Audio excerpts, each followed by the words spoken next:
નમસ્કાર દર્શક મિત્રો, બોટાદ દસ્તક ન્યૂઝમાં આપનું હાર્દિક સ્વાગત છે અને હું છું એલડી મકવાણા। આપ જોઈ રહ્યા છો બોટાદ દસ્તક ન્યૂઝ। હવે પછીના સમાચાર વિગતવાર। જિલ્લામાં ફૂડ વિભાગના દરોડા।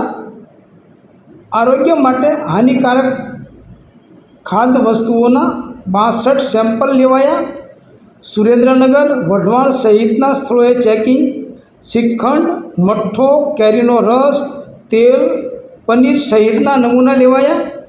સુરેન્દ્રનગર જિલ્લા ફૂડ એન્ડ ડ્રગ્સ વિભાગે જિલ્લાના જુદા જુદા સ્થળોએ દરોડા કરાયા હતા, જેમાં ફેબ્રુઆરી 2025માં રેગ્યુલર 18 તેમજ માર્ચ 2025માં 11 રેગ્યુલર અને 33 સર્વેલન્સ સહિત કુલ 62 જેટલી ખાદ્ય ચીજોના નમૂના લઈને લેબોરેટરીમાં તપાસ માટે મોકલવામાં આવ્યા હતા।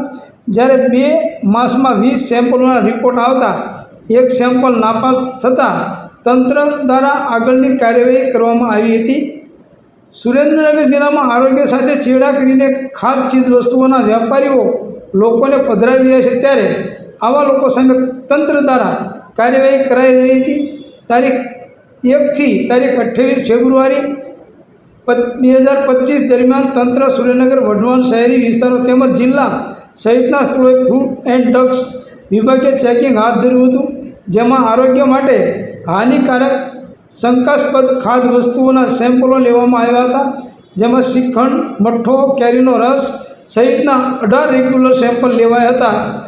આ માસમાં અગાઉના 16 સેમ્પલોના રિપોર્ટ આવતા તમામ પાસ થયા હતા, જ્યારે તારીખ 1 થી 31 માર્ચ 2025 દરમિયાન 11 રેગ્યુલર તેમજ 33 સર્વેલન્સ સેમ્પલો લેવામાં આવ્યા હતા, જેમાં સોયાબીન તેલ, પામોલીન તેલ, પનીર, ચોકલેટના 2 ખટાસા, સાટા ગળ્યા, પનીર ટીકા મસાલા તૈયાર સબ્જી, મિક્સ વેજીટેબલ તૈયાર સબ્જી, પનીર ઉબલા પંજાબી સબ્જી, દાળ ફ્રાય સહિત ખાદ્ય પદાર્થોના કુલ 44 સેમ્પલ લેવામાં આવ્યા હતા। આમ 2 માસમાં સહિત કુલ 62 સેમ્પલ લેવાતા ભેળસેળ કરતા વેપારીઓમાં દોડધામ મચી ગઈ હતી। બીજી તરફ આ માસમાં અગાઉના 4 સેમ્પલોના રિપોર્ટ આવતા એક મિક્સ દૂધનું સેમ્પલ ફેલ થતાં તંત્ર દ્વારા કાર્યવાહી હાથ ધરવામાં આવી હતી, જ્યારે તંત્ર દ્વારા લેવાયેલા સેમ્પલો લેબોરેટરીમાં તપાસણી માટે મોકલી આપવામાં આવ્યા હતા। આમ લોકોના આરોગ્ય સાથે કોઈ ચેડા ન થાય અને આરોગ્યપ્રદ ખાદ્ય ચીજ વસ્તુઓ મળી રહે તે માટે તંત્ર દ્વારા કાર્યવાહી કરતાં ખાદ્ય ચીજ વસ્તુઓમાં ભેળસેળ કરતાં વેપારીઓમાં ફફડાટ ફેલાયો છે। દર્શક મિત્રો, આ જ રીતે બોટાદમાં પણ ખૂબ જ ભેળસેળ ચાલુ છે।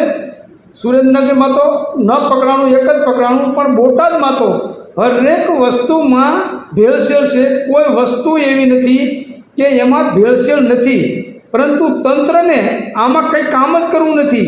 એમને તો લોકોનું જે થવું હોય એ થાય, લોકો મરી જાય કે ગમે એ થાય, આપણા અધિકારીઓના ખીચા ભરાવા જોઈએ। એટલે ખરેખર અધિકારીઓ ખીચા ભરે છે અને લોકો રામ ભરોસે છે। બોટાદની એ પરિસ્થિતિ છે। સૌજન્ય દિવ્ય ભાસ્કર, બોટાદ દસ્તક ન્યૂઝ, એલડી મકવાણા, બોટાદ।